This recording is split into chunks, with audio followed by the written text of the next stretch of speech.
Hey Pokemon Sun and Moon fans, Draspy here. Today we're going to be talking about episode 11, specifically the religious aspect to it.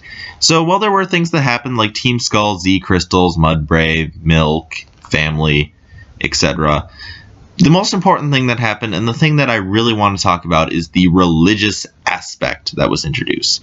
Now, previously in Pokemon, we've only seen cults. Like, the Meowth cult is the one that comes to mind most readily.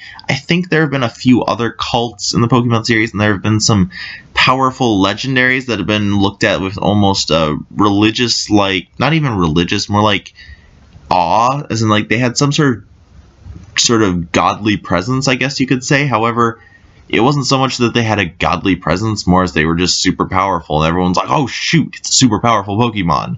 Let's get near it, and maybe one of us can catch it. That's always been the attitude towards legendaries and supposed god Pokemon, even Arceus.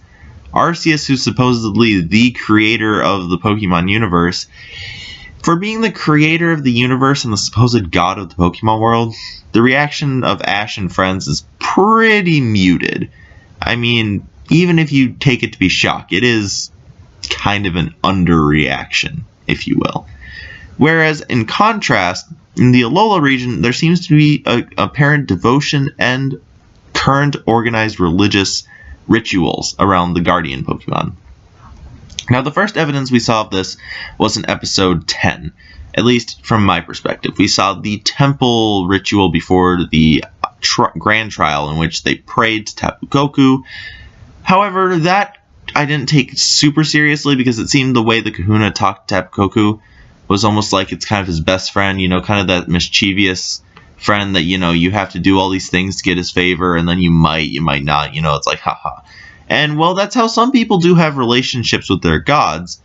Episode 11 changes that drastically.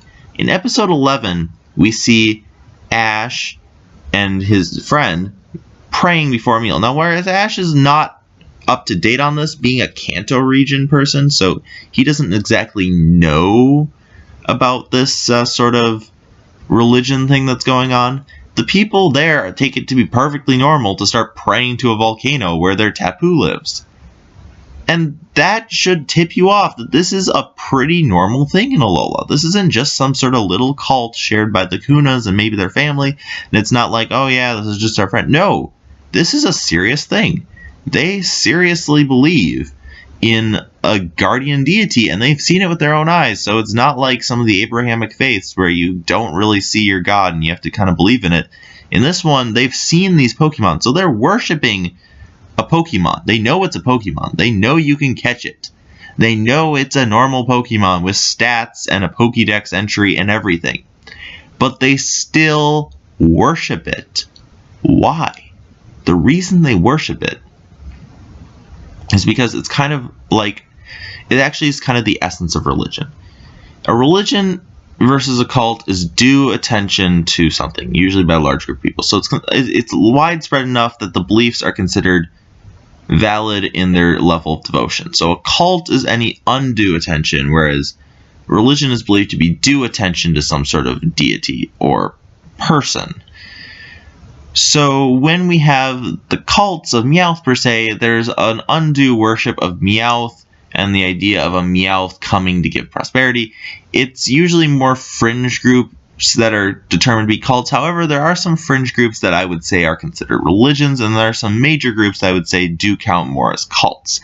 However, that distinction is a whole nother can of worms that I do not feel qualified, nor do I want to get into in this episode. So we will stick with Pokemon and differentiating between, say, the Meowth cult and the sort of, let's just say, religion surrounding the Tapus. So in Tapuism, we see that they do pray before meals for them. They face the area that they believe it will come from, and they know their relation in aspect to their deity. They know the Guardian's deity's job is to protect them and to guide them and to help them in battle. Whereas if you look at the cult of Meowth, all they have is some sort of weird prophecy thing that they're going to get this Meowth and everything's going to be okay. And, well, that is great. It's not a religion, though. It's a cult, because it's a small group of people giving undue attention. And it has all the trappings of a cult, too, of some strange prophecy, like 1,000 years, and then this will happen, and then the idea of worshipping it. and then dressing up as it too. Whereas in the Tapuism, they just go about their daily lives. They just, whenever it's mealtime, you pray by facing the area that the Tapu is supposed to live. You do some things before you do a grand trial in the Tapu's honor. All those things show the essence of this religion. So what does Pokemon religion mean for the universe of Pokemon? What does it mean for the Sun and Moon series? Well, it means that the relationship with Pokemon is going to be quite different. Because while previously Pokemon have been seen as powerful, they're our friends, they haven't been anything more than tools realistically.